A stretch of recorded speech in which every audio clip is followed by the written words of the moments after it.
সিরাজগঞ্জ চায়নাবাদে আসছিলাম ঘুরতে। এর আগে অনেকবার আসা হয়েছিল, কিন্তু এরকম ভাবে নৌকা দিয়ে আসা হয় নাই, শুধু রিক্সাতে করে আসা হয়েছিল। আজকে আপনাদেরকে দেখাবো নৌকাতে কিভাবে আসলাম। প্রথমে আমি আসছিলাম রাসেল পার্কে, সেখানে এসে দেখলাম নৌকা দিয়ে অনেকেই নদী পথে চায়নাবাদে আসতেছে। তো ভাবলাম আমিও একটু যাই এবং সম্পূর্ণ ভিডিও করি, দেখি কীরকম ভালো লাগে। আসার সময় দেখেন আকাশের যে ওয়েদার, ও মাই গড, মানে কি বলবো, সেটা বলার ভাষার বাইরে।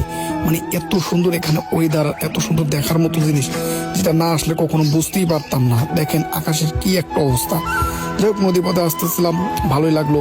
এখান থেকে কিন্তু আরেকটা কথা, যমুনা সেতুও দেখা যায়, একদম স্পষ্টভাবে দেখা যায়। দেখেন আকাশের এত সুন্দর ওয়েদার, যেটা বলার মতো না। ওখানে যাওয়ার পরে যে জিনিসগুলো আমার ভালো লাগলো, সেই জিনিসগুলো অবশ্যই আমি আপনাদেরকে ভিডিওর মাধ্যমে দেখাবো, এবং সম্পূর্ণ ভিডিও দেখতে থাকুন।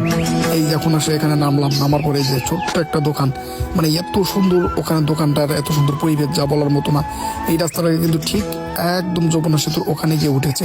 দেখেন বড় বড় এখানে নেটওয়ার্ক টাওয়ার, এগুলো হচ্ছে আবহাওয়া বিদ্যুতের জন্য। এই যে দেখেন কি সুন্দরভাবে এখানে স্থাপন করে রাখা হয়েছে।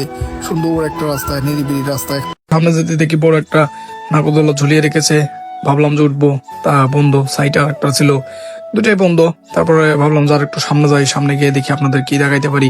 যদি নাগরদোলায় উঠতে পারতাম, তাহলে নাগরদোলা থেকে সম্পূর্ণ পার্কটা আপনাদের ভিডিওর মাধ্যমে তুলে ধরতে পারতাম। সাইডে দেখি একটা ঘোড়া বেঁধে রেখেছে, ঘোড়াটা ওখানে খাবার খাচ্ছে।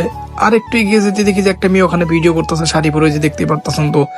তারপরে দেখলাম পিছনে আরো অনেক লোকজন, যার যার মতো, কেউ ভিডিও করতেছে, কেউ ছবি উঠতেছে, কেউ বা পাশে হরিণ আছে, হরিণকে খাওয়াইতেছে।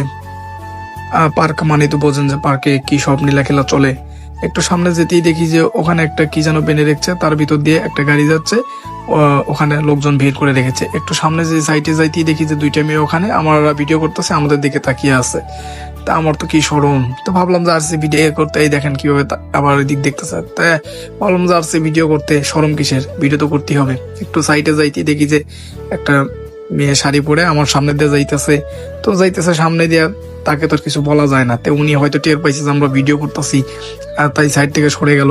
তা আমরাও এই ফাঁকে একটু ভিতরে ঢুকে পড়লাম। ভিতরে ঢোকার পরেই দেখতেছি সামনে রেলগাড়ি। ভাবলাম যে রেলগাড়িতে উঠবো, তা রেলগাড়ি ওখানে নাই, তাই আর উঠতে পারলাম না। তো বাইকনাকে বললাম যে চলো আর একটু সামনে যাই। আর একটু সামনে যাইতে দেখি যে মাঠের ভিতরে সবাই গোল হয়ে বসে আড্ডা দিতেছে। তাই অনেক দূর থেকে দেখলাম যে ওই একদম সামনে ওখানে কিছু লোক সম্ভবত ভিডিও শুট করতেছে। তো বাইকনাকে বললাম চলো দেখি কিসের ভিডিও শুট করে। তো বাইকনা বললো যে মামা এসো, এইদিকে যাই। তখন বললাম কোন দিকে? তো বলতেছে সেইদিকে, এইদিকে হরিণ আছে। তো বললাম ঠিক আছে চলো। ওই যে গেটের সেই মেয়েটা আবারও সামনে, ওকে আমরা পাস করে আবারও একটু সামনে যেতে না দেখি যে ওখানে দুইটা লোক, একটা লোক ওনার ওয়াইফকে নিয়ে হরিণকে বাদাম খাওয়াচ্ছে। এই দেখেন ওনারা হরিণকে বাদাম খাওয়াচ্ছে।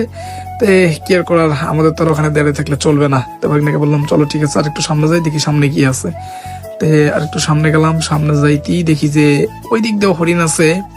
এই যে এর ভিতরে এই যে একটা হরিণ এখানে একা দাঁড়িয়ে আছে, ওকে কেউ খাবার দিচ্ছে না, যার কারণে একা একা মন মরা এখানে দাঁড়িয়ে আছে। আমাদের কাছেও খাবার নাই যে আমরা খাবার দিব। পরে ওখানে একটু দাঁড়িয়ে থেকে ওরা একটু দেখলাম, দেখার পরে আবার একটু সামনে গেলাম। সামনে যাওয়ার পরে দেখি যে অনেকগুলো পশু পাখি ওখান দিয়ে ওরা মানে লালন পালন করতেছে আর কি। তো এই দিক দিয়ে ভিতরে যাওয়া যায় না, এখানে এসে পড়লাম বিপদে। এখন কি করার, আজকের ভিডিও এই পর্যন্তই।